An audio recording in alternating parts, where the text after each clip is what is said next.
Hello everyone, कैसे हो सब लोग। उम्मीद है कि सब बहुत अच्छे से होंगे। इस वीडियो में हम डिस्कशन करने वाले हैं सेक्शन ए के क्वेश्चन 8 के सॉल्यूशन के बारे में। अगर आपने इसे प्रीवियस वीडियो अभी तक नहीं देखा, साथ ही साथ आने वाले वीडियोस का सॉल्यूशन देखना चाहते हो तो कंप्लीट प्लेलिस्ट का लिंक मिलेगा आपको डिस्क्रिप्शन में। तो एक बार डिस्क्रिप्शन अब जरूर चेक कर लोगे। क्या है question number 8, in triangle ABC। अच्छा, एक ट्राइंगल हमें दिया हुआ है that is ABC, D is parallel to A B, है ना। ये डीई जो है वो पैरेलल है किसके, डेट इज ए बी के पैरेलल हमें देखने को मिल रहा है। ठीक है, ए बी इक्वल्स टू हमें वैल्यू दिया हुआ है ना। ए बी का वैल्यू दिया हुआ है कितना, ए है। ठीक है सर, डीई है ना, डीई का वैल्यू दिया हुआ है कितना है, दैट इज एक्स है, तो इसको हमने ले लिया एक्स है। ठीक है, बीई, बीई हमें दिया हुआ है बी है, और उसके बेसिस पे सीई हमें दिया हुआ है दैट इज सी है ना। क्या दिया हुआ है, दैट इज सी दिया हुआ है। Then X expressed in terms of ABC, तो एक्स का वैल्यू बताओ एबीसी के टर्म्स में।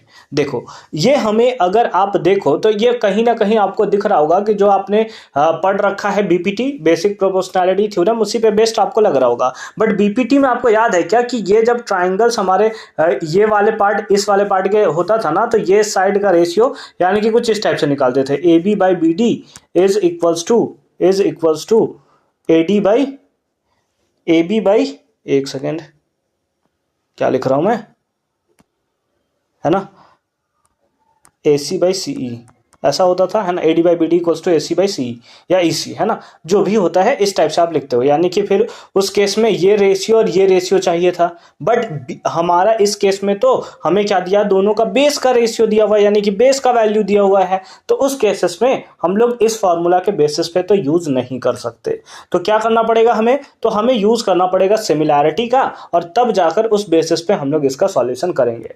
हालांकि आप लोग जो है इसे सिंपल मेथड जानते हो और तुरंत एक सेकंड में बना सकते हो, बट मेरे को तो सारा बनाना पड़ेगा। तो उस केस के लिए हम लोग क्या करेंगे कि सबसे पहले चलेंगे इन अ ट्रायंगल। किस ट्रायंगल में चलेंगे हम लोग, in triangle ABC, in triangle ABC and DEC, and triangle कौन सा, दैट इज डीईसी। ठीक है, अच्छी बात है। इन दोनों को हम लोग सिमिलर कैसे प्रूव कर सकते हैं, सिमिलर लिख सकते हैं कि एंगल सी जो होगा एंगल सी के इक्वल होगा। कैसे होगा सर, क्योंकि ये हमारा क्या है, कॉमन है। क्या है, एंगल सी दोनों में कॉमन है। उसके साथ साथ जो एंगल ई आपको दिख रहा है ये एंगल बी के इक्वल होगा, है ना। यानी कि लिख सकते हैं एंगल बी इक्वल्स टू क्या, एंगल ई। कैसे एंगल होगा, तो दोनों 90 डिग्री भी लिख सकते हो, या फिर अगर तुम्हें पता नहीं है तो कॉरस्पॉन्डिंग एंगल्स लिख दो, है ना। कॉरस्पॉन्डिंग एंगल्स उस बेसिस पे लिख सकते हो, और इस बेसिस पे लिख सकते हो क्या, ट्राइंगल ए बी सी, है ना। ए बी सी क्या होगा, सिमिलर होगा किसके, डी ई सी के, किसके, डी ई सी के। कैसे, तो सिंपल फॉर्म में ये हो जाएगा by A criteria, by A criteria. ठीक है, यहां तक कोई प्रॉब्लम नहीं है ना, बहुत अच्छी बात है।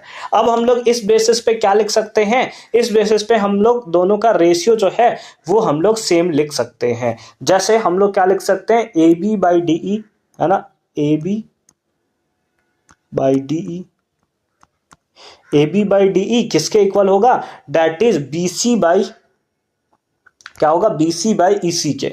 तो उसको हम लोग लिख सकते हैं that is B C by E C, है ना, बी सी बाई ई सी। ठीक है, अच्छी बात है। ये हमने लिख दिया, क्या लिख दिया, that is A B by C E, A B by D E, है ना, is equals to B C by E C. अब वैल्यू पुट कर दो सारा, ए बी का वैल्यू कितना है सर, ये तो ए है, डिवाइडेड बाई डीई का वैल्यू कितना है सर, एक्स है, एक्स पुट कर दिया।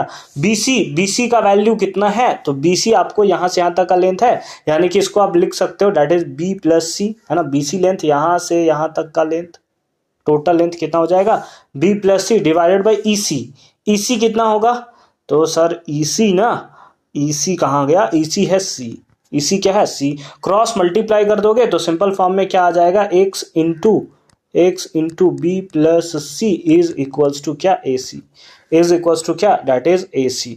तो इस बेसिस पे एक्स का वैल्यू क्या आ जाएगा, तो इस बेसिस पे आ जाएगा X equals to A C divided by B plus C, A C divided by B plus C. कौन सा ऑप्शन है, A C divided by B plus C. Option number B is the right answer of this question, है ना। Option C जो हो गया इसका हमें क्या देखने को मिलेगा, राइट आंसर देखने को मिलेगा। आई होप कि ये पार्ट भी आपको एकदम क्लियर फॉर्म में समझ में आया होगा कि कैसे हमने इसका सॉल्यूशन किया है। हालांकि ये एमसीक्यू बेस्ड क्वेश्चन है, अगर ये आप नहीं भी करते हो ना, ये वाला पोर्शन आप बोलते हो कि नहीं सर हमें तो बस आंसर निकालना है, हम तो डायरेक्ट इसको पुट करके आंसर निकालेंगे, बिल्कुल आप निकाल सकते हो, कोई भी प्रॉब्लम यहाँ पर नहीं है। ठीक है, आई होप कि ये पार्ट अच्छे से समझ में आया होगा। मिलते हैं आपसे अगली वीडियो में, तब तक के लिए अच्छे से पढ़ाई करते रहिए। कंप्लीट प्लेलिस्ट का लिंक मिलेगा आपको डिस्क्रिप्शन में, और टेलीग्राम पे हमें ज्वाइन नहीं किया तो उसका भी लिंक मिलेगा आपको डिस्क्रिप्शन में।